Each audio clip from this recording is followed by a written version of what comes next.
que vamos a desarrollar en esta etapa es simplemente la combinación de dos moléculas de ADN, que es la recombinación del ADN.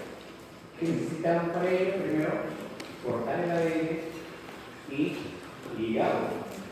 Por eso son dos enzimas que es importante. Las enzimas de restricción, cortada una secuencia específica, son tres tipos de enzimas de restricción que hay. Tres tipos que no se usan en biología molecular, solamente las enzimas de restricción del tipo 2 son las que se usan en biología molecular.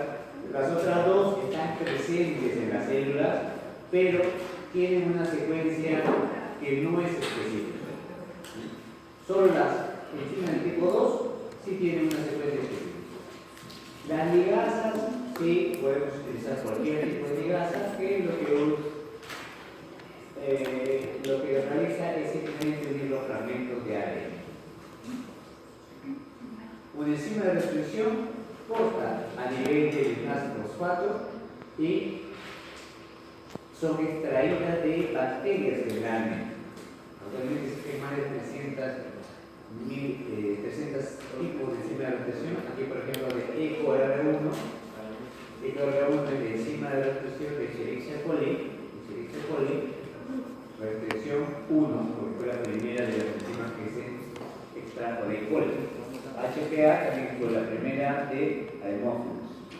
Entonces, estas son enzimas que reconocen una secuencia específica conocida como secuencia palíndrome.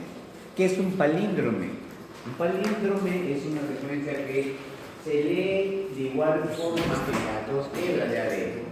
Por ejemplo, aquí tenemos 5', 3', dice EAA-TTC. 5', 3', EAA-TTC. Entonces, ¿qué es palíndrome? El caso está en cómo la enzima va a cortar la secuencia. Este es un corte de tipo asimétrico. Solamente lo está cortando en un extremo, que es GA. Acá hay otro GA, entonces también corta ahí. Entonces, ¿el corte que produce? Los conocidos extremos cohesivos. Estos extremos cohesivos me permitirán unir una secuencia del mismo corte y que se pueda ensamblar como si fuera ensamblar un rompecabezas. Pero no es el único tipo de corte. Hay un corte que puede ser simétrico, en este caso de la enzima de restricción HPA1. El corte es allí, en la mitad, entre la T y la A, entre la T y la A, entre la T y la A. Si se hace el corte allí, ¿qué observamos? Ya no hay extremos cohesivos. Eso se llama corte con extremos rojos. Entonces allí simplemente se va a unir un segmento de ADN que tenga un corte rojo. Aquí tenemos, por ejemplo, una enzima, un segmento de ADN que ha sido cortado y me está dejando una secuencia que termina en TAA. Y acá tenemos otras tres fragmentos que son mezclados. ¿Cuál de esos tres se va a unir? ¿El A, el B o el C? Por complementariedad, ¿qué ven? Este tiene TACG. TACG aquí no se puede ver. Entonces no se uniría el C. El B tiene CG. ¿Se complementa? Tampoco. El A tiene TTAA. A y T con T. Entonces simplemente ese es el fragmento que se va a unir. Y se une de esa forma. Fíjense, el fosfato del fragmento está enfrentándose al oxidrilo del otro fragmento. Entonces, siempre hay que completar esta unión, oxidrilo-fosfato, en los dos sitios de forma. Y esos son los sustratos de la ligasa. La ligasa tiene que reconocer ese enfrentamiento entre oxidrilo y fosfato para poder unirlos. De esa manera, la ligasa lo sigue.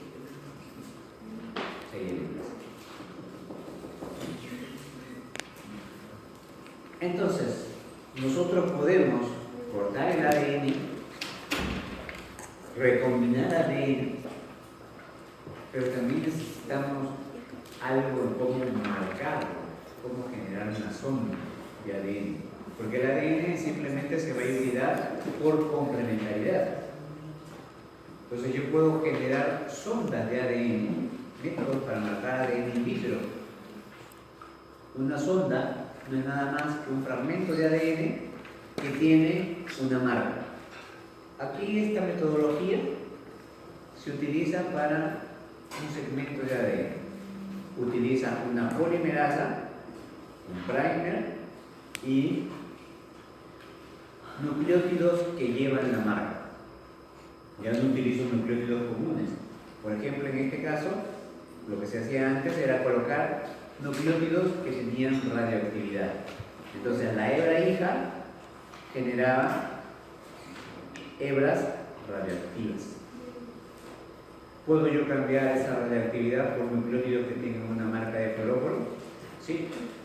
Entonces también tengo hebras con marca de fluoróforo o de alguna molécula pequeña en el nucleótido, entonces a lo largo de toda la secuencia.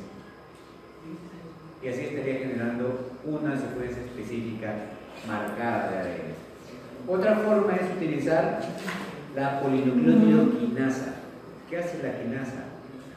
Quinasa es incorporar glifosfato. Y los incorpora ¿en dónde? Al 5', ¿no? Entonces podemos reemplazar el 5' fosfato por una fosfatasa que puede tener radioactividad o que puede tener un fluoróforo. Actualmente ya se está dejando de lado la radioactividad y se utilizan los fluoróforos. Entonces aquí ya tengo un segmento de ADN marcado con fluorescencia. Lo corto y ya tengo aquí mi DNA con un extremo marcado. Acá tengo mi DNA completamente marcado. ¿Para qué me sirven hacer marcas en el ADN? Las secuencias son específicas. Las secuencias son específicas de un gen determinado. ¿Y esos genes están en dónde? En los cromosomas. Entonces, yo puedo tener aquí, en este caso, una marca de una digoxigenina que se une a una molécula específica que me va a dar una fluorescencia. Y entonces, en un cromosoma yo puedo saber dónde está el gen que yo he marcado con esta sonda. Una sonda para un gen A específico. Y sé dónde se encuentra, en qué parte del cromosoma. Entonces, me permite mapear dónde se encuentra un gen determinado. Eso me permite una sonda de hibridación. Y esto sería un característico de un FISH. ¿Cómo es que yo hago las hibridaciones? Sabemos que el ADN se tiene que complementar. Entonces, para complementársela, primero tengo que tener el ADN en simple cadena. Entonces, mi sonda siempre va a estar en simple cadena. Yo genero una sonda marcada en el 5' o genero una sonda marcada en toda la secuencia del ADN. Un segmento de 30 a 50 nucleótidos. Eso siempre se va a mantener en un gen específico, esa secuencia.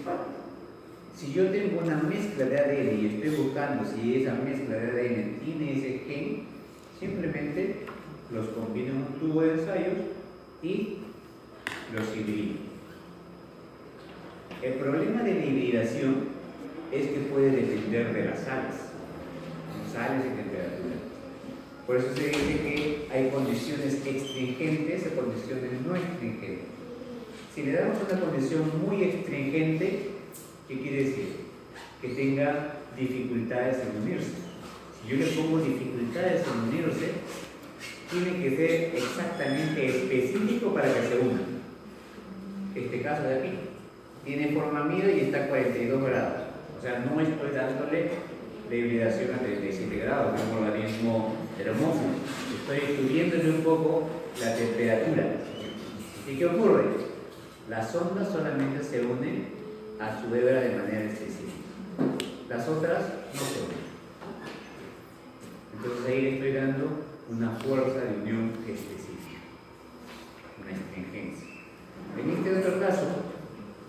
Yo estoy calentando a 35 grados, es menos. Entonces no le estoy dando una fuerza de inteligencia. Y por lo tanto, la hebra se puede unir al gen específico A, pero también se está uniendo a C y también se está uniendo a E. No de manera perfecta, pero se está uniendo y me está dando una señal. Entonces, estos son casos de baja estringencia porque tengo malas hibridaciones. Entonces, cuando hago un análisis de hibridación, yo tengo que saber que si estoy utilizando estringencia o no para poder tener un resultado fiable o un resultado que no es fiable. Ese es el problema de la hibridación. Que las secuencias a veces se repiten y puedo tener hibridaciones sucesivas. Eso sobre todo tengo que tener mucho cuidado al hacer los análisis de Sauerbrot o de Nordenblot. Un análisis de Sauerbrot o un análisis de Nordenblot significa que yo estoy identificando una secuencia de ADN o de ARN. Quiero ver su presencia. Pongámonos en el caso del ¿dónde está aquí? Este es Nordenblot y aquí estamos en el caso de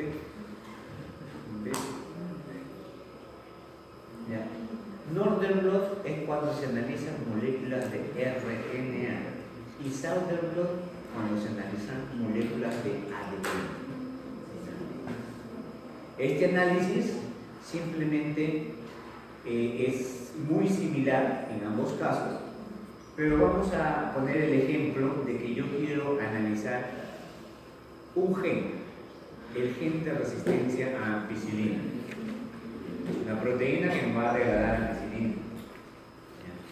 Yo genero una sonda hacia ese gen, una secuencia específica, pequeña, y el genoma de una bacteria, que puede ser 10 a la 6 pares de base. 10 a la 6 pares de bases puede migrar en una electroforesis común. ¿Se acuerdan cuando hicieron una práctica de electroforesis? De extracción de ADN. Es muy grande ese gen y lo tengo que, ese genoma lo tengo que cortar, lo tengo que fragmentar. Entonces yo al cortarlo voy a tener diferentes bandas. Si el gen que estoy buscando de ampicilina está allí presente, se hibridará con mi sonda. Entonces yo primero hago la electroforesis de un DNA que ha sido cortado con fragmentos de restricción, por encima de la restricción, y utilizo un sistema de capilaridad. El gel es agarrosa. ¿Se acuerdan que en práctica les habrían dicho que la agarrosa es como una gelatina? Y esa gelatina yo coloco un papel encima y lo aplasto. Por capilaridad, todo lo que tenga en la gelatina pasará al papel. De tal manera que yo tengo aquí el gel y el papel. Por capilaridad se queda impregnado el ADN en el papel. Entonces tengo allí como si fuese una copia en el papel. En esa condición recién lo puedo hibridar. Lo denaturo, obviamente para tener DNA en simple cadena. ¿Cómo se denatura un DNA? O calentándolo o usando hidróxido de sodio.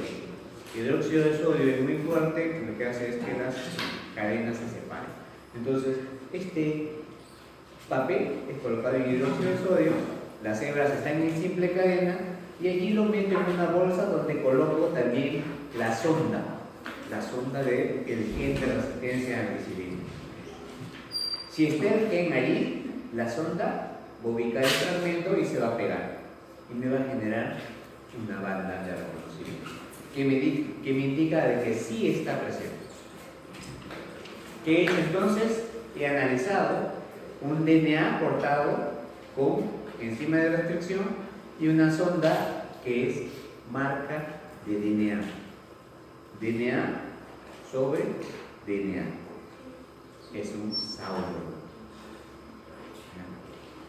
Pero si yo no quiero analizar el DNA, si yo quiero más bien ver si es que se está expresando ese gen de resistencia a ampicilina, ¿qué analizaré? la proteína, pero la proteína viene de un RNA. Entonces me conviene trabajar con el RNA, ya no con el DNA.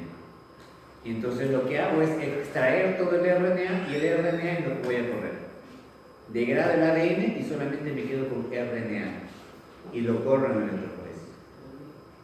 Entonces solamente será una electroforesis de RNA puro y estaría analizando la expresión del gen. Coloco de nuevo mi sistema de capilaridad, lo paso al papel, que es un papel de nylon o de nitrocelulosa, y colocaré la sonda nuevamente. Y la sonda me revelará la posición. Si está presente, ¿qué quiere decir? Que sí hay hibridación entre ese RNA y mi sonda de DNA.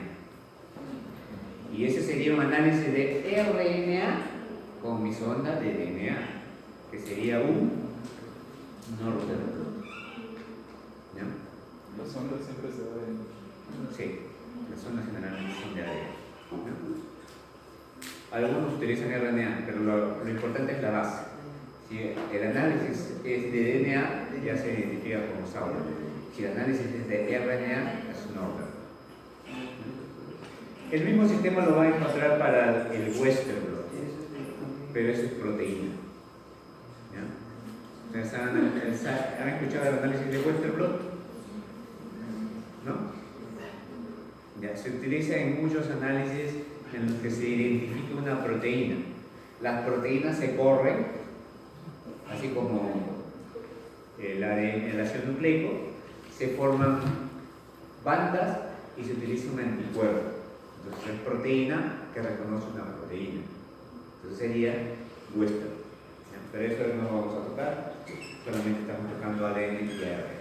Entonces si es DNA con la sonda de DNA, es Southern blot, RNA con sonda de ADN o ARN, de repente es normal. Entonces, ¿qué pasa si yo analizo solamente ADN? Estoy analizando la presencia del gen en la bacteria. Si analizo ARN, estoy analizando la expresión del gen en la bacteria. ¿Ya? ¿Qué pasa si la bacteria tiene el gen, pero no lo expresa? ¿Puede ocurrir eso? ¿Sí? Tiene el gen, pero no lo expresa. Entonces, habría que ver cuál es el mecanismo que está inhibiendo la expresión de ese gen. ¿Ya? Puede darse el caso. Por eso se hacen esos análisis, dependiendo de qué es lo que yo estoy buscando. ¿Ya? Esta es otra de las técnicas que se utilizan en biología molecular, que es la clonación. En algunos casos se clonan organismos completos, pero lo que más nos interesa son la clonación de genes.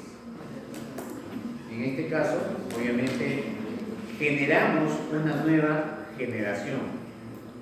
Estamos clonando genes. ¿Qué necesitamos para clonar un gen? El gen simplemente lo hemos definido como un fragmento de ADN, pero ese fragmento de ADN tengo que meterlo dentro de un organismo que me permita mantenerlo. ¿Ya? Y en ese caso yo usaré un vector de clonación. Un vector de clonación tiene la propiedad de replicarse por sí solo. ¿Hay esos elementos? Sí, sí los hay. Esos son los plasmidos, se encontraron en bacterias. Pequeños DNA circulares. Y esos DNA circulares simplemente ahora se utilizan como vector plasmídico, que en este caso se encontraron en bacterias. Quiere decir que hay bacterias que tienen y bacterias que no tienen plásmido. Entonces yo a una bacteria que no tiene plásmido yo puedo introducirle un vector plasmídico. Pero si yo corto ese vector plasmídico y le coloco un inserto, un fragmento de ADN, un gen, genero un vector recombinante y este vector recombinante lo meto en la bacteria, ya tendré un clon recombinante. ¿Ya? Entonces son los elementos: vector, el hospedero celular que me permite replicarlo y el inserto, el segmento de ADN que yo quiero clonar. Por ejemplo, aquí tenemos este caso. Tenemos el vector plasmídico. Lo corto con una enzima de restricción y el gen también lo corto con una enzima de restricción. Puedo hacer el corto con extremos cohesivos, de tal manera que ambos tengan el mismo corte y se peguen en los extremos. Y entonces tengo el plásmido recombinante. Se estudió mucho este tipo de tecnología, específicamente en cómo un plásmido recombinante se mantiene dentro de una célula. ¿Se acuerdan que hablábamos de orígenes de la replicación? El plásmido recombinante tiene un origen de replicación, entonces de este punto me va a generar una replicación de este DNA. Es autónomo dentro de la célula. También, ¿por qué en algunas bacterias aparecen los plásmidos? Se analizó que algunas bacterias le otorgaban una característica especial. Por ejemplo, este plásmido tiene el gen de resistencia a ampicilina. Aquí está un gen específico que le permite a la bacteria ser resistente a ampicilina. Entonces, yo puedo diferenciar una bacteria que tiene la resistencia a ampicilina porque tiene el plásmido, y otra bacteria que no tiene la resistencia a ampicilina porque no tiene el plásmido. ¿Ya? ¿Qué es lo que hago? Primero tengo que introducirla en una bacteria sensible a ampicilina. Porque es sensible, simplemente se va a morir sin el plásmido si yo le coloco ampicilina. Entonces yo a esa bacteria la tengo que transformar. Por eso todo este evento se denomina transformación de E. coli. E. coli generalmente se ha usado para las clonaciones. Y lo que se hace es el trabajo con químicos, con cloruro de calcio, que es lo que hace un choque osmótico que abre los poros. No es tan fuerte, no quiero reventar la bacteria, sino simplemente distorsionar el poro. Se abre un poco y eso permite que el plásmido ingrese. El plásmido chiquitito. Ingresa el plásmido y si ingresa, entonces se transforma, porque ya tiene resistencia a ampicilina. Si no ingresa, no tiene resistencia a ampicilina. Y todos estos lo hago crecer en un medio que contiene ampicilina. Obviamente las que van a sobrevivir solamente son las transformadas. Las transformadas se van a morir. Otro de los métodos de transformación es el choque eléctrico, electroporación. 2 kilovoltios sobre ese cultivo celular y hace que también las paredes, los poros se abran y permita el paso de los plásmidos. Ahí está el cromosoma bacteriano y el plásmido, la diferencia de tamaño. Como tiene la formación de replicación independiente, puede haber varios plásmidos en una bacteria.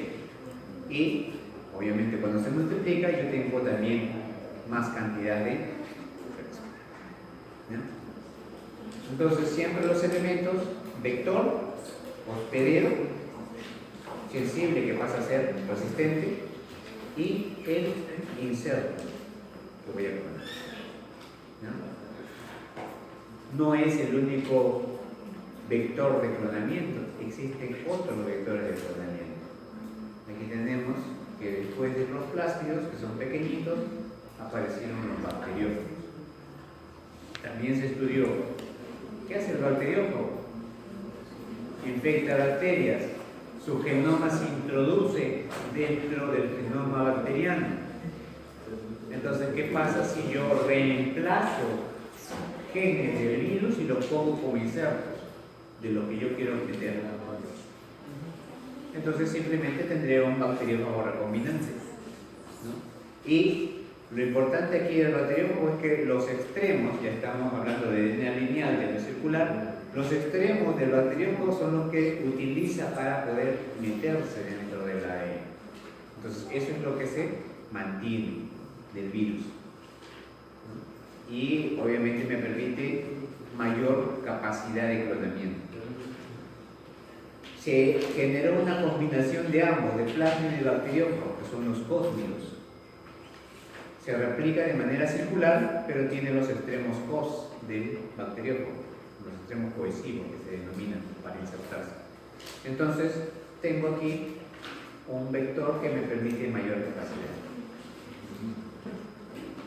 También en E. coli se observó de que no solamente habían esos plásmidos pequeñitos, sino que había un plásmido muy especial, un plásmido gigante, que es el factor F, que es el responsable de la conjugación en E. coli.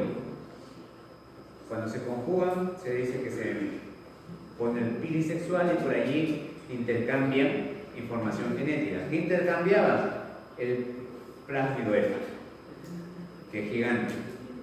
Y eso se ve al microscopio, por eso es que se puede observar. Ese plásmido F simplemente se ha eliminado la mayor parte de los genes y está dejando más espacio para generar una inserción de 300 kilobases. Y son los famosos BACs, cromosomas artificiales bacterianos. Si se hizo esa manipulación con bacterias, entonces también se puede hacer con eucariotes, con levadura, que es el organismo más simple, eucariote. Se cogió uno de los cromosomas, el cromosoma 4, y también se dejó el elemento que necesita el cromosoma para dividirse. ¿Qué necesita el cromosoma para dividirse? El centrómero y los extremos, los telómeros. La parte media se puede remover. Y entonces de allí puedo también colocar entre 300 a 500 kilobases de inserción. Y se mantienen dentro de una unidad. ¿Dónde se inserta? Ya habíamos dicho en un punto específico. Generalmente también se utiliza un gen para poder saber dónde se está colocando ese inserto. Y dentro de un gen, el gen más usado es el gen de beta-galactosidasa, el gen laxeta, que lo vimos la semana pasada, ¿no? En la bronlactosa. Ese gen de beta-galactosidasa se ha estudiado mucho y en el extremo inicial se ha colocado un segmento que se llama polilínker o múltiple clonic site. Allí se encuentra una secuencia específica que contiene 10 enzimas de restricción, secuencias para 10 enzimas de restricción. Pero esa secuencia es única, no está en todo el resto del plasma. Entonces quiere decir que solamente va a cortar en una sola vez cuando lo corta. ¿Ya? Y eso es importante. El sitio de clonamiento tiene que tener corte único de esa enzima de restricción. ¿Qué pasa si tuviera dos cortes en otro lugar? Entonces se partiría el gen en dos, el vector en dos, y el inserto se pegaría aquí como acá. Entonces eso no me permite una manipulación adecuada. ¿Qué ocurre también con el gen beta-galactosidasa? Beta-galactosidasa es una enzima, ¿se acuerdan? Degrada lactosa.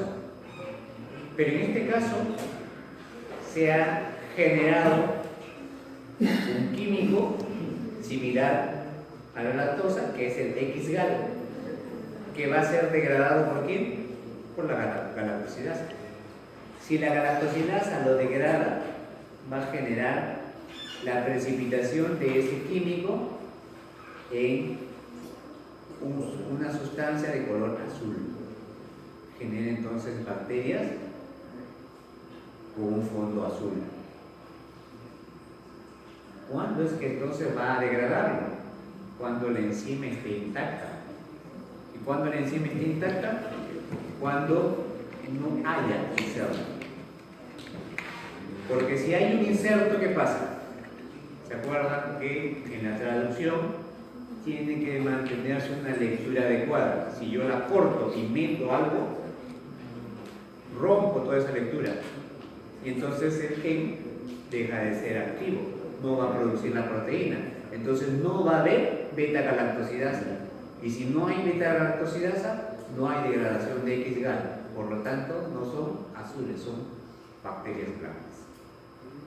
Entonces, solamente las bacterias blancas son las que contienen el plasma. ¿No? Entonces allí se separan esas bacterias y se analizan. Cuando estamos haciendo el clonamiento, podemos generar librerías de clones. O sea, clones que tengan diferentes fragmentos de ADN. Ahora, podemos tener dos técnicas que se usan muy comúnmente. Las técnicas de clonamiento de todo el genoma, y serán las librerías genómicas. Yo tengo mi genoma, lo corto con enzima de retención y cada fragmento es clonado. Entonces, en una librería genómica, yo parto del ADN genómico total y tendré secuencias codantes, secuencias no codantes, secuencias regulatorias, todo lo que hay en el genoma. Eso es una librería genómica. Distintas bacterias con fragmentos distintos de ADN que me representan el genoma total de un individuo. Pero si no quiero analizar el DNA genómico, sino más bien quiero analizar la expresión, ¿qué usaré? El ARN. Entonces, no parto del genoma, sino más bien hago que la célula exprese los transcriptos y separo solo los transcriptos. El ADN lo degrado, me quedo con el ARN y el ARN es el que va a ser clonado. Pero el ARN ¿se puede clonar? No. Una hebra simple no puedo clonarlo porque el vector simplemente es doble cadena, entonces es hebra doble.